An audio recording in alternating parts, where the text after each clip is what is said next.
Again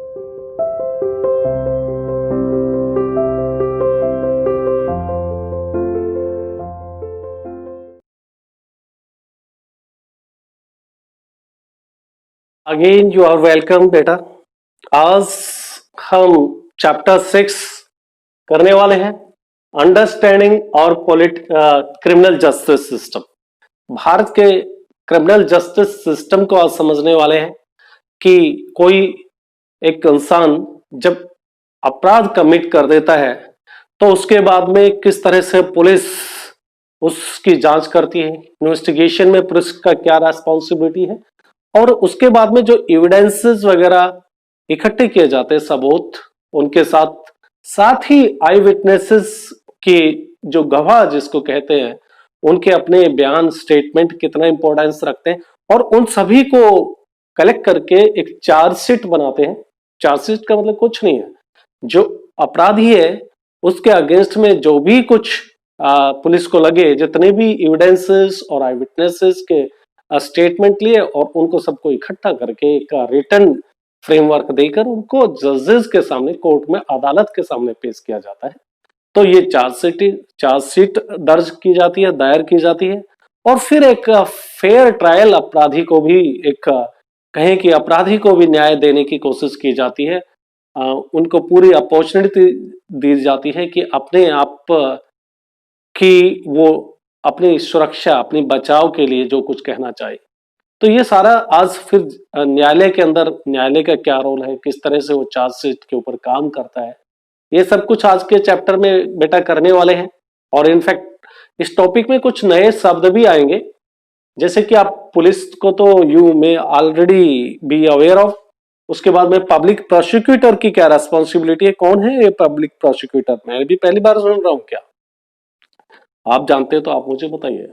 फिर defence lawyer या फिर जजेस के बारे में तो आपने सुना ही है, जज का क्या रोल होता है।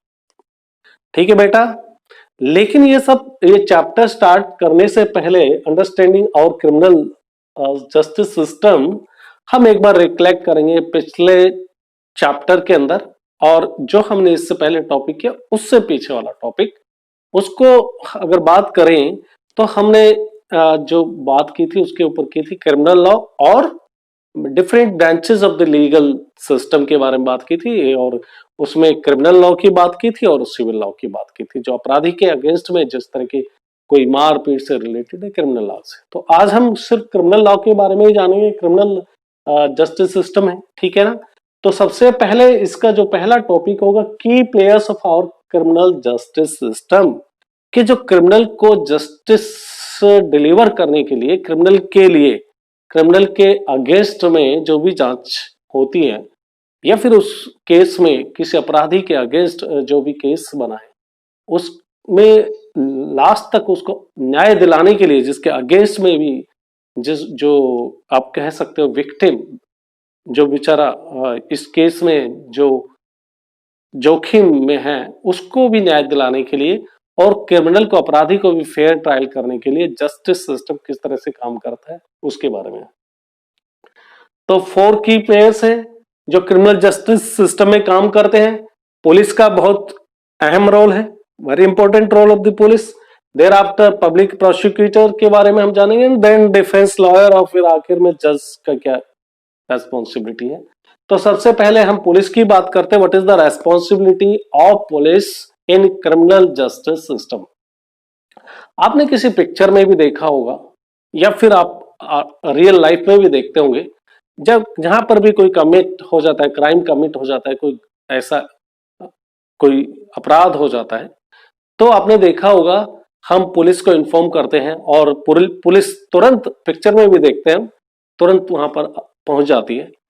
फिर क्या रोल होता है पुलिस का, आपने देखा होगा कि वो जो विटनेसेस हैं उनके स्टेटमेंट लेती है, उनसे पूछती है कि ये कैसे हुआ घटना, किसका कितना रोल है ना।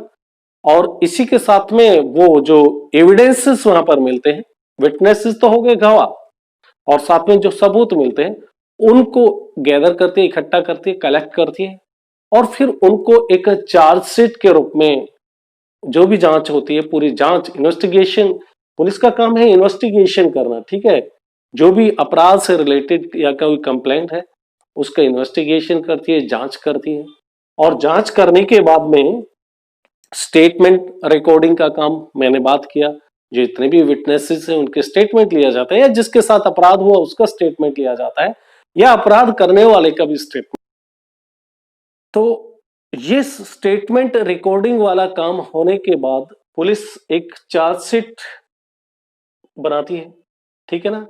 चार्जशीट में सारी इंफॉर्मेशन लिखती है, और अगर पुलिस को लगता है कि इसमें जो अपराधी है वो गिल्टी है, वो चार्जशीट को वो कोर्ट के अंदर समक्ष पेश करती है, न्यायालय में या जजेस के सामने पेश करती है।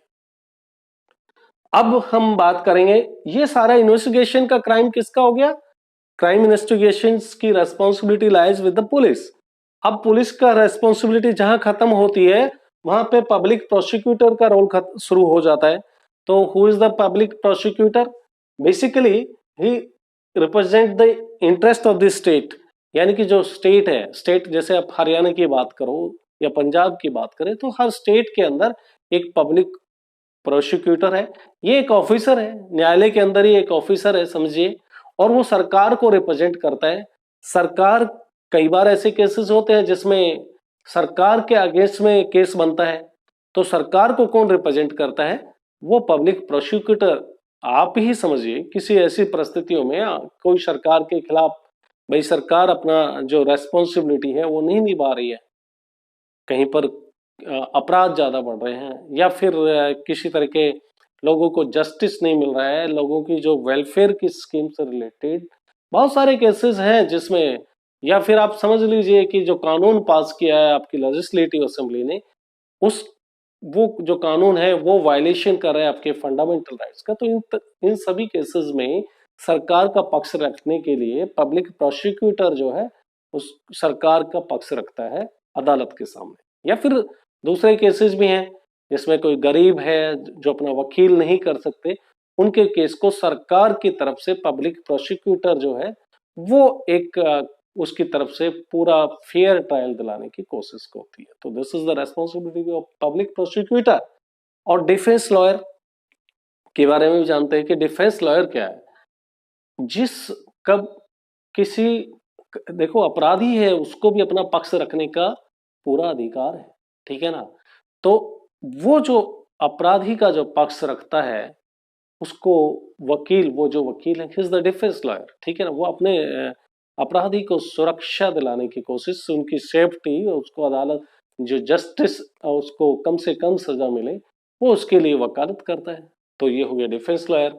और जजेस का काम, अब ये सारे के जितने भी हैं, चाहे पुलिस ने जो इन्वेस्टिगेटिंग रिपोर्ट सौंपी है, या फिर पब्लिक प्रोसिक्यूटर है, या फिर आपके डिफेंस लॉयर है, इन सब की बातों को सुनना, एक्यूज की बातों को, दोषी की बातों को सुनना, और विक्टिम्स की बातें सुनना, साथ में जितने भी विटनेसेस हैं उनकी सुनना, फिर किसी एक नतीजे पे पहुंचना, और केस के अकॉर्डिंग फेयर ट्रायल देते हुए, फेयर ट्रायल का मतलब निष्पक्ष, और फिर उसका जजमेंट सुनाना, ये सारा काम जजेस का होता है।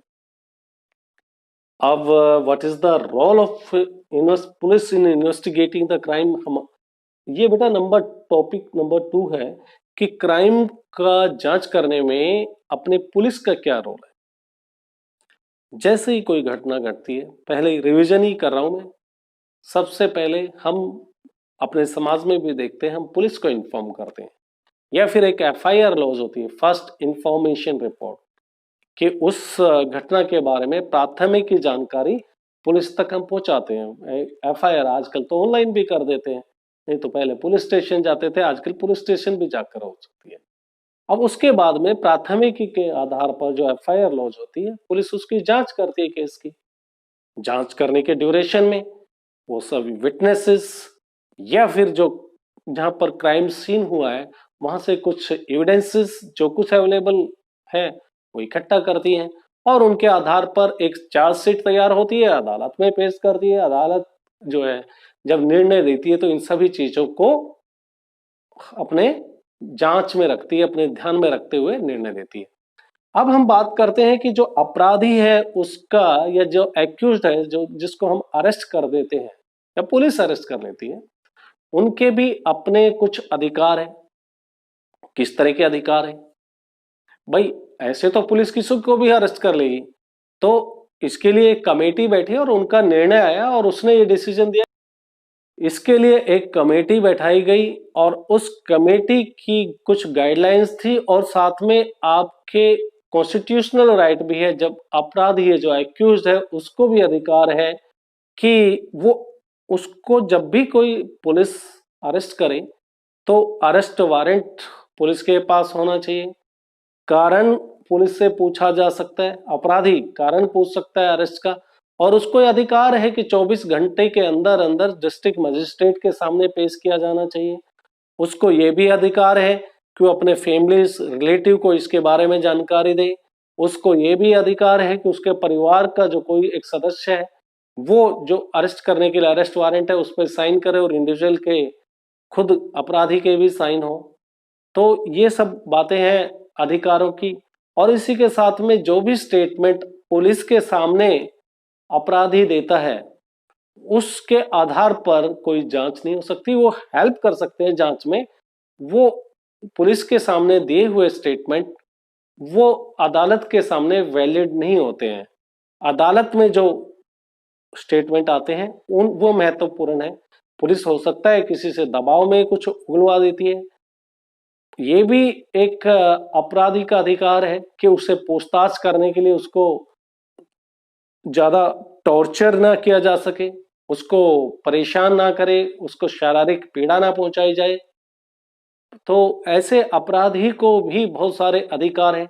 साथ में जो अरेस्ट करने के लिए आया है उसको प्रॉपर वर्दी में ड्रेस में हो, उसका नेम प्लेट टैग लगा हो, साथ में अरेस्ट वारंट उसके पास हो। तो ये सारे एक इंडिविजुअल को अधिकार मिले हुए हैं। अपराधी है या जिस भी एक्यूज्ड है उसको कुछ अधिकार दिए गए हैं ताकि पुलिस जो है अपनी एक्सेसिव का इस्तेमाल ना कर सके, किसी को परेशान ना कर सके।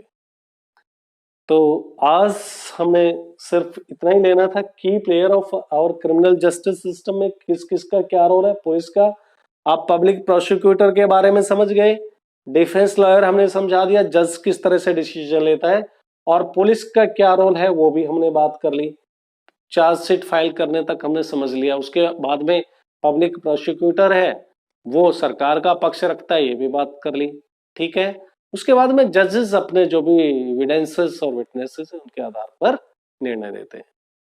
तो आज का ये जो टॉपिक है बेटा यहीं पर समाप्त करते हैं। नेक्स्ट टॉपिक के साथ फिर दोबारा मुलाकात होगी। तब तक के लिए goodbye, stay home, stay safe. Thank you.